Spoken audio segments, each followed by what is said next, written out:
자, 오늘 요한복음 1장 1절부터 5절을 보십시다. 대초에 말씀이 계시니라. 참 깊은 얘기입니다.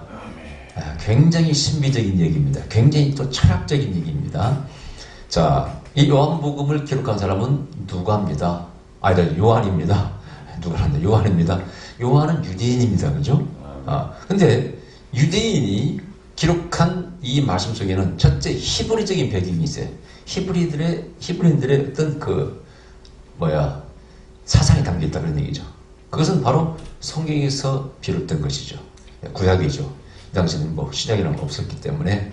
그 다음에 여기에 이제 이 히브리의 개념을 헬라적으로 번역하면서, 헬라어로 기록하면서 헬라의 또 문화, 언어를 덮치우게 돼요. 그래서 그 언어를 사용하게 되는 것이 유명한 바로 로고스라는 개념이죠. 자, 근데 태초이라는 개념은 바로 히브리적인 개념이에요. 모든 것이 시작할 때, 시작에 관하여. 제네시스가 바로 근원에 대한 책이죠. 그죠? 여기도 바로 똑같이 태초에 근원에 대한 얘기하고 있어요. 자, 근원에 대해서 얘기하는 것은 이제 되게 종교입니다. 또 철학이죠. 철학에서는 답을 찾을 수가 없는 것이지.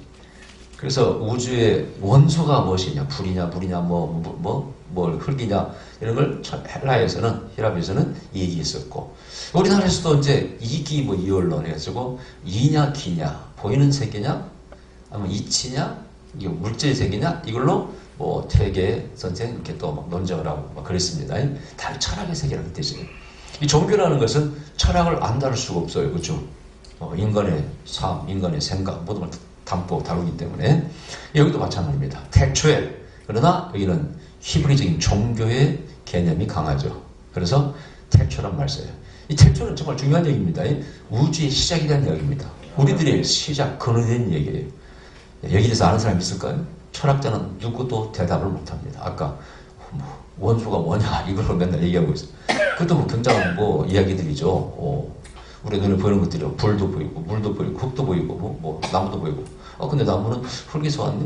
이거 흙의 요소인가? 이렇게 하다 보니까 몇 개의 원소가 만들어지는 것이지. 어디서 시작됐냐? 불교에서는 원인이 연기술 어떻게 해가지고 오온이 어떻게 해가지고 됐다고 설명하는데 과학적으로 증명할 수는 없는 거고. 자, 여기 대해서 이 성경에서는 그냥 한숨에 선언합니다. 단번에 선언해. 태초에 천지를 하나님이 창조하셨다. 어디 나온 것이냐? 창세기 1장 1절 나오는 거. 이것도 따지고 달라들면 과학적으로 분석하려면 어려운 얘기고 불가능한 얘기인데, 어떨 때는 이치적으로 이성적으로 그래 누군가 창조자가 계셔서 창조했다고 믿어버리면 쉬워요, 어려워요? 자, 나를 아버지 엄마가 낳았다 믿어버리면 얼마나 천재인 거야. 그죠? 근데 어떻게 아빠와 엄마가 나를 낳으셨을까 따지기 시작하면 골치 아파. 다 설명하기 좀 골치 아프고 어린이한테. 마찬가지예요. 저는 옛날에 양계하다고 말씀드렸죠. 밤에 그때 우리가 닭을 한 10,000마리를 먹였어요. 컸죠. 모이를 탁 주고, 그때 죄송합니다. 20대 때 담배를 딱 끊어물고 하늘을 쳐다보고 있는데 별들이 보여요. 그때 마침 끝났어. 별이 보여가지고 야, 저 별들 누가 만들었을까? 이 우주가 어떻게 됐을까? 저절로? 아니면 창조했을까? 생각하다가 마음이 그때 창조 쪽으로 기울었어. 너무나 우주는 정밀하고 세밀하기 때문에 인체 같은 경우에 모든 피조물들이 그죠. 그래서 이거 저절로 했다는 것은 말이 안 돼. 그래서 이제 창조론 쪽으로 그때 마음이 기울었어. 누군가 창조했을 거야. 신이 계실 거야. 그래서 신을 찾아서 산만리가 아니고 바로 옆에 가까운 곳에 먼저 교회부터 나가게 되었고, 그 다음에 토요일마다 성경 공부하다가 그것도 교회 나간 자들머니 정회장을 지키는 바람에 어떻게 보면 운명이에요. 그죠? 하나님의 또 선택이고 축복이죠. 그래서 책임감 때문에, 책임감이 강하니까 이제 의무적으로 일주일에 3번, 주일날, 수요일날, 토요일날, 비가 오나 눈이 오나 건투로나 쭈꾸라나 떠나든 늘 가서 책임감 때문에. 그리고 심리길 드는 그 아가씨들, 자매들 예배가는 발휘해주고 의무적으로 회장이니까. 그러다가 어느 날 제가 토요 성경 공부 때 은혜를 받아버렸어요. 그날 세상이 달리 보여졌어요. 아름답고. 하나님은 그때부터 아버지라고 부르기 시작했어요. 그때는 아버지란 말 절대 입에서 나오지 않았어요. 기분 나쁘고. 하나님 아버지다, 맞다. 그러면서 다른 피조물들이 내 형제로 느껴졌어요. 바위나 새나 꽃이나 모든 것이 다 아름다운 하나님의 피조물이다. 이 세상이 아름답게 보이기 시작했어요. 그날을 잊을 수 없어요. born again, 거듭난 날입니다. 그때 하나님의 존재를 확실히 받아들이게 되는 것이죠. 근데 어쨌든 이 하나님이 태초의 모든 것이 근원이라. 할렐루야. 아멘. 자, 그러면 이게 중요한 얘기입니다. 우리의 본바탕이 선하시고 아름다우시고 위대하신 분이라는 거 감사해야지. 아멘. 아멘. 잡귀가 아니고 무당들은 도대체 창조를 어떻게 받아들일까 궁금하네. 자기의 그 몸주라고 하죠. 섬기는 신. 그 신이 창조했다고 믿는가? 생각도 안 해볼까요? 그때 그냥 씌워가지고 거부할 수 없어가지고 무당이 됐겠지. 그래서 우리는 그냥 무당들을 그 높이 평가하잖아. 천시하고 막 그러잖아요. 할 수 없이 가는 사람도 가. 예수 안 믿는 사람들 가서 굿도 하고 좀도 보지만은 뒤돌아서는 헤이 무당하고 욕하지. 참 그것도 참 웃기는 얘기입니다. 아쉬워서 가서 거기서는 또 보살님하고 말이죠. 얼마나 또 아부를 떨어 또 근데 뒤돌아서는 또 듣고 만일 자기 아들 딸 혼사자리에 무당의 자식이 나타났다. 결혼시킨 사람 있겠어 없겠어? 이것도 참 웃기는 아이러니입니다. 그죠? 아쉬움 가서 삐나이다 가서 돈 바치고 다 별짓을 다 하면서 만약 사돈자리가 나타났다. 알고 보니까 우리 딸하고 사귀는 남자가 무당의 아들이야. 결혼시켜요? 목숨을 꼭 받아옵니다. 그럼 왜 그 사람들은 그런 천시를 받아야 돼? 그 사람이 하는 말 있잖아요. 기독교 목사나 캐톨릭 신부나 우리나 똑같이 신 모시는 사람들인데 왜 저들은 대접받고 우리는 이런 천시를 받아야 되냐고 그들이 원망하잖아요.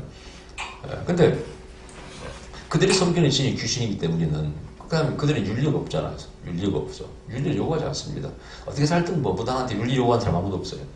만약 목사가 잘못하면은 바가지로 얻어먹죠. 신문에 나오고 난리를 치고. 무당은 그냥 그러는 얘기예요. 그냥. 왜? 잡귀, 귀신이 그들의 몸주기 때문에. 그들이 과연 창조 얘기를 할까요? 시작에 대한 얘기를 할까요? 뭘 하는지 모르겠네. 직접 대화를 안 해봐가지고 책에도 안 나오고. 자, 근데 성경은 분명히 얘기를 해야 돼. 아멘? 만일 종교에서 태초에 대해서 시작에 대해서 근원에 대해서 얘기를 안 한다. 못하는 종교는 종교의 가치가 없습니다. 잘 진화했다고 하든지 창조를 믿든지 뭐 저절로 했다고 하든지 뭔가 있어야지. 그거 없는 종교는 아무런 의미가 없는 종교예요. 그냥 마음의 평안을 수련을 위해서 한다. 그럴 필요 뭐 있어. 돈 갖다 바치고 뭐 시간 낭비하고 그럴 필요 뭐 있습니까? 그냥 부모님 교육만 잘 받아서 잘 믿고 따라서 살면 되는 것이지. 안 그래요? 아멘. 근데 내가 종교하는 사람 딱 정해놓고 따라가려면 되는 것이지. 뭐 그때 종교생활 할 필요 없다 그런 얘기죠. 적어도 종교는 태초에 대해서 얘기를 해야 됩니다. 할렐루야. 네. 여기 말씀이 계시니라. 이제 이 헬라어로 기록될 때 이게 로고스라고 기록되기 때문에 로고스의 개념을 자꾸 끌어온 사람들이 있어요. 그것은 번역하기 위해서 그쪽 말을 사용하니까 할 수 없이 쓴 것이지 대용한 건 차용한 것이지 원래 개념은 로고스가 아닙니다. 구약에서는 원래 지혜라고 되어 있어요. 지혜가 말씀하신다. 잠언에 나타나 있죠. 그래서 지혜가 인격화되어 있는 것이 바로 구약의 어떤 지혜에 대한 개념입니다. 그러면서 이 개념이 뭐냐면은 자, 하나님 아버지가 계시는데 창조자가 우주의 주인이 계시는데 그분이 막 다니면서 현장에 다니면서 우리 마치 집 지을 때 막 벽돌도 잡고 말이야. 아니면 뭐 시멘트도 벼르고 이래야 되냐 이거지. 그럴 수는 없다 그런 얘기지. 그래서 그 창조자를 돕는 분들이 영계에 계셔요. 대표적인 게 누굽니까? 천사들 아닙니까? 천사도 천사장이지. 7천사장이 있고 뭐 기쁨의 천사장 가브리엘, 뭐 군대 천사장 미카엘, 또 누구 있어요? 찬양과 경배를 맡았던 천사장 루시퍼, 타락에서 사단 이렇게 되어 있잖아요. 그 다음에 그 쫄개들이 있다고 되어 있어요. 성경은 영계를 얘기하고 있죠. 영계. 근데 그 영계에 대해서도 이제 또 희한한 게 삼위일체 하나님입니다. 천사는 불의능력이라고 되어 있고 불의능력이고 하나님 불의능력이고 그 다음에 삼위일체 하나님이라는 개념이 나타나. 삼위일체는 단 하나 없어요. 성경에. 그러나 예수님에 대해서 어떻게 설명할 것인가를 고민하다 보니까 이분은 아버지와 같으신 분이다. 본체시다. 동지이시다. 그러나 다른 각자의 자아 인격을 가지고 계셔요. 붙어있으면 괴물 되풀이죠. 여러분. 이것도 이단입니다. 여러분. 분리되어 있으면서 질적으로나 인격이나 품석이나 레벨 등급이 하나다 이 뜻이에요. 본질이 같다 그 뜻이에요. 이런 개념이 이제 시작에 나오게 되는 거예요. 특히 요한복음 아까 요한복음 14장 16장에서 특별히 삼일처럼 이렇게 현장에 드러나 있다고 했지 않습니까? 아버지와 나는 하나다. 아버지 나는 뭐 이렇게 이런 예수님 말씀하셔. 성령은 아버지와 나로부터 나온다. 이렇게 내가 아버지부터 나왔다. 그러니까 나왔다는 단어도 영어로 비가틴이라고 해요. 아버지가 아들을 낳았다는 개념입니다. 이것은 동질의 개념이라는 뜻이 이 여자가 엄마가 섞여버리잖아요. 그게 아니라 아버지의 것을 그대로 가지고 왔다. 아버지와 똑같다는 것을 강조하기 위해서 영어로 비가틴이라는 단어를 쓰는 겁니다. 이렇게. 자, 이런 개념들이 성경에 있어요. 예수님 설명하다 보니까. 예수님 하신 일을 보니까 이분은 인간하고 달라. 죽은 자를 살리고 부활하시고 승천하시고. 그럼 이분은 신환이시오. 그럼 신이면 신이 둘이란 말이야?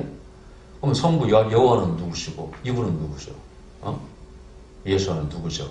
그러다 보니까 여기 성경에 아까 구약에서 저 신명기 6장 4절에서 여호와, 에하드라는 단어 이런 단어라든가 엘로힘이라는 단어의 복수 의미 또 아까 창세기 18장에 나오는 하나님 세 분의 모습으로 인간의 모습으로 오셨다. 이런 개념이 구약에 있더라 그런 얘기죠.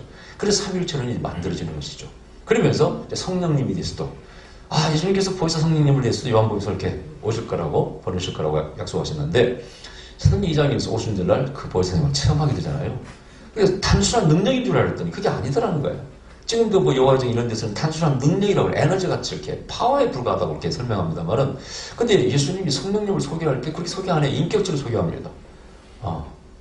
그러면서 뭔가 참 새로운 그런 귀신도 아니고 능력도 아닌 파워도 아닌 파동도 아닌 그런 인격적으로 설명을 해요.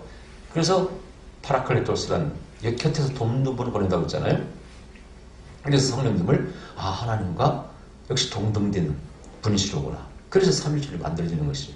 그러면서 예수님께서는 아버지 것이 내 것이고 내 것이 아버지 것이고 내 것을 성령께서 가르치시고 그죠? 아멘. 이렇게 이런 표현이 있어요. 그래서 A 니꾸르 B, B 니꾸르 C는 A 니꾸르 C다. 이런 표현을 요한복음에서 말씀하고 있는 것입니다. 그게 삼위일체의 간단히 이렇게 설명인데 동질이다. 분리될 수 없어. 왜? 모든 것을 통달하는 영, 신의 세계에서는 어떤 질 자체가 왜곡될 수 없는 겁니다. 그죠? 드러나기 때문에 분리가 있을 수 없는 거예요. 어떤 사안을 다르게 보면 분리되는 거예요. 그죠? 어떤 사람이 이쁘다고 해요. 어떤 사람이 에이, 작고, 뭐 이뻐. 이렇게 생각이 다르면 분리가 있기 때문에 일치가 될 수가 없어요. 그러나 똑같이 어떤 그대로 정확히 바라보면은 어떤 것이 똑같이 바라본다 그 뜻이죠. 그래서 분열되지 않고 섞이지 않고 흔들리지 않고 뭐 이렇게 다투지 않고 하나가 돼 일치가 돼. 특히 어떤 선한 행동을 할 때 악에 대한 대처 세상을 통치하실 때 여기 분리가 있으면 골치 아프죠. 그죠? 신들이 전쟁이 되는 것이니까 이런 개념이 성경에 나타나 있는데 그래서 하나님 성부는 창조자시고 모든 것이 근원이시는데 그분에게서 똑같은 동질을 가지고 나오신 어떤 분이 대행자가 있다는 거예요. 그래서 하나님께서 말씀하시면 말씀이 이루어져. 말씀을 이루는, 예를 들어서, 이제 더 쉽게 설명하면은, 자, 옛날에 우리 조선시대 보면은 중국에서 특사가 와, 황제 특사. 특사가 누가 와요? 되게 조선족 출신 내시가 와. 환관이 와. 근데 환관 위세가 대단합니다. 한번 조선에 왔다 가면 선물이 무지하게 받아갑니다. 한몫 챙겨가는 거예요. 근데 그 특사가 오면은요, 누구를 대하듯이 대하는 거예요. 중국의 황제를 대하듯이 대합니다. 황제 깃발을 사용해요. 그럼 그 앞에서 왕도 절해야 돼. 내시 앞에서 그 깃발을 보고. 대행자라 그 뜻이에요. 내가 말하는 것은 황제가 말을 대행한다 그 뜻이. 대언하고 대신한다. 함부로 할 수가 없죠. 당연히 예의를 갖추죠. 근데 만일 황제의 친아들이 오면 어떻게 될까? 더 난리 나지. 같은 대행자 특사라도요, 아들은 또 다른 차원이야. 그래서 정말 내가 어떤 중요한 안건, 중요한 문제로 어디에 특사를 보낼 때 누구를 보내? 왕자를 보내지. 그래, 안 그래요? 볼모로 붙잡힐 때도 누가? 왕자가 잡히는 거지. 그럼 왕을 대신한다 이거야. 아들이기 때문에. 그런 개념이 성경에 있는 겁니다. 예수님을 설명할 때 이 말씀은 아까 하나님의 모든 원리, 창조의 원리, 세상에 들어가는 이치를 실현하는 분인데, 이분이. 근데 이게 말씀이라는 것이 로고스라는 단어가 원래 그런 말씀 이치란 우주적인 이념, 이런 개념을 가지고 있기 때문에 사용한 건데, 사실은 제일 쉬운 것은 바로 왕의 대행자는 개념이라고 제일 쉽습니다. 그래서 왕의 역할을, 황제 역할을 대신하는 겁니다. 그 권세를 가지고. 또 물론 왕이 황제가 시킨 대로 하는 것이 자기 마음대로 하는 건 아니죠. 그러나 이분이 하는 것은 다 왕이 하는 겁니다. 이게 100% 맞다고 말할 수는 없어요, 이 비유가. 그러나 그런 개념이 담겨 있다. 이런 존재가 계시다는 거예요. 이분은 누구냐? 말씀이 계시니라 이 말씀이 곧 하나님이시다. 왜? 하나님의 아들이기 때문에, 동질이기 때문에 같다고밖에 볼 수 없다 그 뜻이에요. 아까 말한 아버지에서 나온 아들은 어머니가 섞이지 않았기 때문에 본질이 똑같다는 얘기입니다. 그죠? 유전자 DNA가 똑같다 그런 얘기예요. 어머니가 섞이면 반반 섞여버리는 것이지. 그러나 그냥 아들에서 나온 것은 그냥 아버지에서 나온 것은 그냥 아버지의 모든 것을 가지고 있다. 그래서 이분은 동등되다 그 뜻이에요. 하나다 그 뜻이에요. 본질상 우시아 본질은 하나다 그 뜻이에요. 다만 인격은 서로 분리되어 있죠. 그렇죠? 어떤 사람이 이것도 하나라고 하고 우기는 사람이 있어요. 그건 이단입니다, 여러분요. 괴물이 돼버려요, 여러분요. 몸뚱은 하나고 머리만 색달린 괴물이 돼. 그건 절대 우리 삼일체로서는 이단 교설입니다. 양태론적 이단이에요, 여러분요. 그래서 이제 그 비유 가운데 집에서는 아버지, 교회에서는 장로, 뭐 학교 가면 교수라고 가르치는 한국의 목사님은 그 70~80% 그걸 가르칩니다. 신학 교수도. 그 다음에 햇볕과 태양과 본체, 햇볕, 열 이걸 가르치는 그 비유를 드는 목사가 한국의 교수가 70~80% 됩니다. 100% 이단입니다. 이거. 교회사의 양태론 이단은 딱 정제가 되어 있어요. 놀라운 것은 그 이단은 정제된 걸 지금도 가르치는 사람이 참 많습니다. 장신 다닐 때 그 3.1절을 공부하면서 깜짝 놀랐어요. 내가 존경하는 어떤 목사님도 그걸 가르치셨으니까 쉽게 설명한다. 심지어는 프리스턴 신학교에서 온 어떤 한국인 교수도 나는 3.1절을 쉽게 설명합니다 하면서 집에서 뭐 아빠, 장로 그 얘기를 하더라니까. 와, 충격받았어요. 왜 이렇게 이단 교수를 갖다 이단을 정제된 양태를 그걸 갖다가 써먹을까? 그건 잘못된 겁니다. 분명히 분리가 되어 있어야 돼요, 여러분이. 그래야 독립된 자아가 되는 것입니다. 그러나 본질이 하나고 바로 완전한 지식과 지혜, 인식, 능력 안에서 일체를 이루는 것이고 그것은 또 성령 안에서 영의 세계에서는 가능하다고 그랬잖아요. 그죠? 그런 원리를 도입하지 않으면 설명할 수 없는 거예요, 여러분요. 그래서 제가 성령 체험하지 않고는 절대 삼일초를 이해할 수 없다고 얘기합니다. 자, 그래서 그분이 계신다는 거예요. 이 말씀이 하나님과 함께 계셨으니 이 말씀은 곧 하나님이시니라. 그가 대초에 하나님과 함께 계셨고 이게 중요한 얘기입니다. 그러면 아버지와 아들 가운데 누가 유이냐? 이걸 얘기하시죠. 누가 유이냐 이거야. 계급적으로 누가 유이냐 이거야. 응? 자, 삼일천에서는 계급적으로 유는 없어요. 계급적으로 유는 군주실이라는 이단입니다. 아버지가 더 유이잖아. 아들은 계급이 낫지. 이렇게 생각하는 것은 군주실이라는 이단이에요, 여러분요. 그럼 뭐야? 질서상만 아버지가 유다 그런 얘기예요. 질서상. 능력에서는 똑같다 이거야. 능력에서 달라버리면 뭐가 섞인 거야, 불순물이. 그래 안 그래요? 그래서 절대 능력 면에서는 같다 이렇게 말하는 것입니다. 또 아버지 영광을 그대로 아들이 가지고 있기 때문에 영광도 똑같습니다. 다만 질서상에서 아버지는 아버지고 아들은 영원히 아들이지 성자가 나이 먹어서 성부됐다는 얘기는 절대 있을 수 없고 있어서도 안 되는 것이죠. 그런 개념이 담겨 있는 거예요. 그래서 하나님과 함께 계셨다. 다만 성자는 아버지부터 나왔다. 똑같은 것을 가지고 계신다. 권세와 영광과 능력과 인격 모든 것이 같은 품질이다 그 뜻이에요. 할렐루야. 아멘. 자, 그 다음에 만물이 그로 말미암아 지은 바 되었으니 지은 것이 하나도 그가 없이는 된 것이 없느니라. 자, 모든 것은 다 아버지부터 나왔죠, 그죠? 누구를? 아버지와 아들을 통해서 나왔다 이거 뜻이에요. 결국은 여기서는 돌아갈 회귀의 점. 이것은 알파 포인트, 오메가 포인트 이렇게 말합니다. 알파 포인트는 시작점입니다. 똑같이 시작했다 그 뜻이고 오메가 포인트는 종국 귀착점, 종결점에 돌아가는 것도 똑같아. 우리는 하나님께서 나와서 하는 게 돌아가. 우리의 보당이 바로 하나님이라. 그래서 같다 이거예요. 그러면 이게 이 사상이, 이 개념이 확대되면 어떻게 되냐? 꽃이나 동물이나 모두가 바위나 우리나 같아 안 같아? 같아 안 같아요? 아이고 인간은 다르죠. 아니야, 같다고 되어 있어요. 그게 성경의 창조론이에요. 인간 창조론. 흙으로 사람을 만드시고 뭐를? 생기를 불어넣었다. 요겁니다 바로. 재료가 흙이라는 우리도. 흙에서 왔으니 흙으로 돌아가라. 너는 영을 빼버리면, 생기를 빼버리면 똑같아 이거야. 잘난 체하지 말라 그 뜻입니다. 재료가 똑같기 때문에. 그 말을 동의해야 됩니다. 맞잖아요. 우리 죽으면 썩으면 우리 뭐가 돼? 흙 되잖아요. 아무것도 없습니다 여러분요. 뭐 우리가 가진 게 뭐 있어? 몰라, 뭐 돈으로 계산하니까 한 돈 10만 원 든다 하더라. 제가 어떻게 뭐 이게 우리 속에 몸에 무슨 성분들을 다 모아가지고 금액 그냥 뽑아가지고 팔면은 뭐 10몇만 원 나온다든가 하여튼 뭐 그렇더만. 예. 근데 어쨌든 우리가 흙이랑 똑같아. 그렇다면 우리는 천면역에서 뭔가를 발견해. 너무 교만해서는 안 됩니다. 모든 자연과 이웃과 하나가 되려고 노력을 해야 돼. 아멘. 낫다고 생각하면 안 돼. 아멘. 예? 여기서 겸손이 나오는 것이, 여기서 연합과 일치가 나오는, 여기서 피스, 평화가 나오는 것입니다. 할렐루야. 그래야 우리가 행복해지는 거예요. 아멘. 예. 참 재밌는 것은 암 환자가 뭐 이렇게 병 걸려서 난치병 걸리는 환자들이 산속에만 가면 사네. 그죠? 의사가 당신은 안 됩니다. 다 선고받은 사람들이 산에 가서 살아서 갔다가 살아난 사람이 한두 사람이 아니에요. 포기한 사람들이. 어? 그러면 왜 이 병이 걸렸을까? 어? 뭔가 이제 세상이 파괴되잖아요.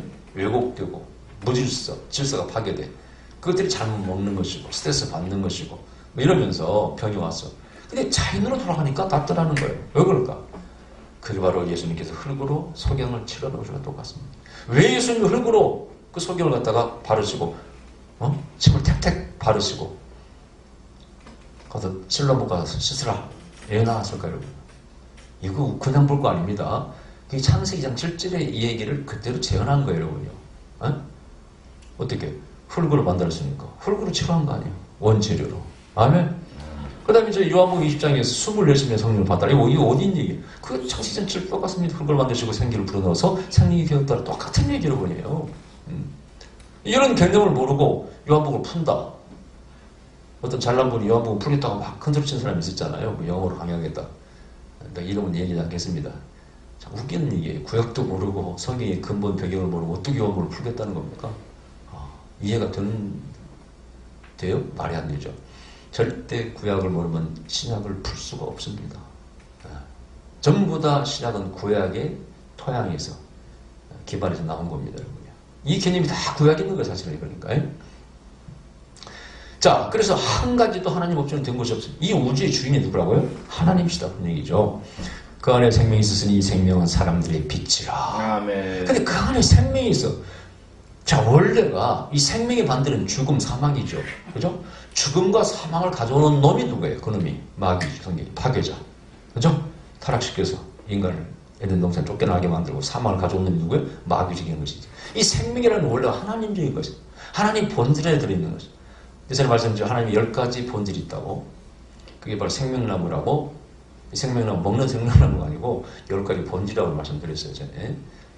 그게 제일 마지막에 있는 것은 보이는 물질 세계고 영적인 것이 9개라고 그랬죠. 그래서 바울이 아마 성령의 9가지 열매, 은사를 얘기했을 거라고 추측을 하는 것이죠. 정확한 건 아니고. 근데 하여튼 그 하나님 안에 있는 것이 영생 아닙니까? 조회, 할렐루야, 아멘. 영광, 지혜, 다 이런 것들이 장엄, 이런 것들이 전부 다 하나님 본질에 있는 것들이에요. 그 생명이 있어요. 이 생명이 누구한테? 예수님 안에 당연히 있어야 될 거 아니겠어요, 그죠? 아멘. 그럼 하나님이시니까 이걸 주로 우리에게 오셨다는 거 할렐루야. 하나님을 사랑하고 믿는 자는 영원히 살 거라는 말씀이, 영생을 얻을 거라는 말씀이 얼마나 나옵니까? 아멘. 네, 그 얘기가 바로. 그러니까 우리는 하나님이 항상 본질, 하나님의 영광을 덧입어야 돼. 아멘. 예수님을 믿어야 돼. 아멘. 예수님을 받아들여야 돼. 아멘. 그래서 믿음으로 구원받는 거야. 할렐루야. 아멘. 아멘. 그걸 아멘. 보셔드림으로써 우리가 구원받고 그분과 연합해서 하나가 되어서 우리가 거룩을 본받게 되고 거룩하게 되는 것이지요. 아멘. 네. 그게 바로 이 성경 말씀이고 이 요한복음 얘기입니다. 그분의 생명이 있어. 믿는 자는 생명이 우리가 들어오게 되는 것이고. 아멘. 그래서 우리가 죽어가고 있다고 말하지만은 그러나 우리는 예수님 안에서 믿는 자는 영원히 살 수가 있는 것입니다. 아멘. 아멘. 아멘. 이게 신앙이에요, 사실은요. 그분을 그래서 거룩함을 닮아가려고 하고 그 영생도 우리가 누리게 되고 하나님 것을 누리게 되는 것이죠. 그날에 참여하는 이것이 바로 결국은 에덴 동산의 회복입니다. 아멘. 아멘. 그 회복을 위해서 메시아, 즉 성자께서 이 땅에 오신 것입니다. 이것을 독수리 눈으로, 영의 눈으로 요한을 바라보고 여기 지금 펼쳐나가고 있어. 할렐루야. 아멘. 이 비밀을 알지어다. 아멘. 기도하십시다. 그러하신 우리 아버지, 우리에게 비밀을 주시니 감사드립니다.